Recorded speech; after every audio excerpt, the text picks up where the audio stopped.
Video کو اوپر مت کرنا پلیز، میری بات ذرا غور سے سننا، کیونکہ ہم مسلمان ہیں الحمدللہ، ہمیں ہر حال میں اللہ پاک کا لاکھ لاکھ شکر ادا کرنا چاہیے کہ ہم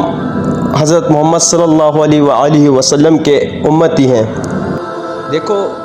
بیسیکلی قرآن کیا ہے؟ جو لوگ قرآن پاک پڑھتے ہیں، ٹھیک ہے، میں نے اٹھایا، آپ میں سے کتنے لوگوں نے اٹھایا، قرآن پڑھتے ہیں، اس کو اسی طریقے سے باندھ کے سائڈ پہ رکھ دیتے ہیں، ٹھیک ہے، مطلب ہمیں بس ایک نام ہے، ایک چیز ہے جو سامنے بظاہر نظر آتی ہے کہ یہ قرآن ہے، لیکن بیسیکلی جو دیکھو قرآن جو پڑھتے ہیں ان کا ایک اپنا الگ سٹیٹس ہے، ٹھیک ہے، لیکن جو قرآن نہیں پڑھتے وہ بے مزہ اور بے خبر والی زندگی گزار رہے ہیں۔ خدا کی قسم انہیں پتہ ہی نہیں کہ صبر کیا ہے، توکل کیا ہے، تقوی کیا ہے، اللہ کی رضا کیا ہے۔ وہ کتنے غافل ہیں جنہیں اتنی قیمتی باتوں، اتنے خوبصورت تعلق کا احساس تک نہیں ہے۔ وہ کتنی بے رونق زندگی گزارتے ہیں، اپنی ہی الجھنوں میں وہ اللہ کو اپنے قریب محسوس ہی نہیں کر پاتے۔ اسی لیے کہا گیا ہے کہ قرآن کو اپنا منشور بنا لے۔ دیکھو قرآن مصیبت میں ہمت کا سامان ہے، ٹوٹے ہوئے ارادوں کو مضبوط اور گرتی ہوئی ہمت کو سنبھالنے والا فرمان ہے۔ قرآن اکھڑتے ہوئے قدموں کو مضبوطی فراہم کرنے کا ربانی انتظام ہے۔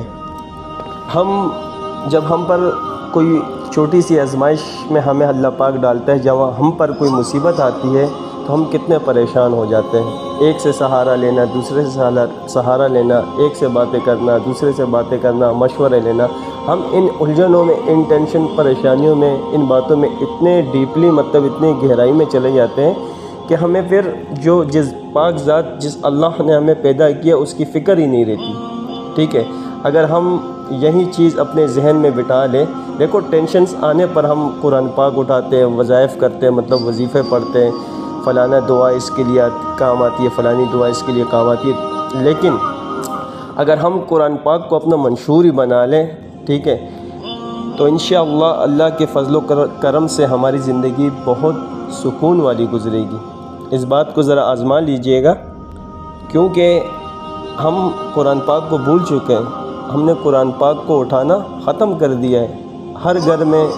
میرے حساب سے 3 سے 4 5 قرآن پاک اس وقت موجود ہوں گے، لیکن کہاں ٹائم نہیں ملتا، دنیاوی کاموں میں اتنے غافل ہو چکے ہیں،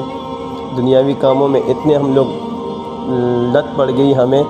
کہ فلانا اس طرح ہوگا تو میرا یہ کام نہیں حل ہو سکے گا، یہ مسئلہ میرا نہیں حل ہو سکے گا، میں اس ٹائم پر نہیں پہنچا تو مجھے میرا معاوضہ نہیں ملے گا، یہ ہو جائے گا، وہ ہو جائے گا، مطلب XYZ بہت ساری اس طریقے سے ٹینشنز وغیرہ ہوتی ہیں۔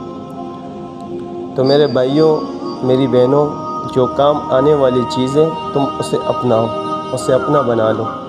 کیونکہ جب تم قرآن پاک کو اپنے سینے سے لگا لو گے، اس کو اپنے دل میں بٹھا لو گے، اس کو اپنے دماغ میں مٹا لو گے، تو بروز قیامت جب حساب کتاب ہوگا تو ہر چیز میں اے اللہ، یہ بندہ تو مجھے روز پڑھا کرتا تھا، روز تیری عبادت کے ساتھ ساتھ روز تلاوتیں کرتا تھا۔ 3 چیزیں، صرف 3 چیزیں، نماز، اچھے اخلاق اور قرآن پاک۔ ان 3 چیزوں کو، یہ کوئی مشکل کام تو نہیں ہے، ان 3 چیزوں کو اگر آپ نے اپنی زندگی میں صحیح طریقے سے اندر لے آئے اور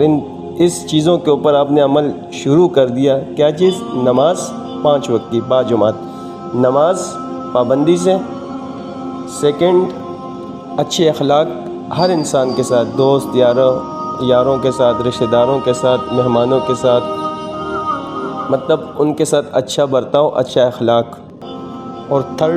تیسرا جو ہے قرآن پاک کی تلاوت۔ بس ان 3 چیزوں کو اپنی زندگی میں لے آؤ، انشاءاللہ اللہ کے فضل و کرم سے تمہاری جو زندگی ہے وہ بہت ہی زیادہ سکون والے گزرے گی۔ جزاک اللہ۔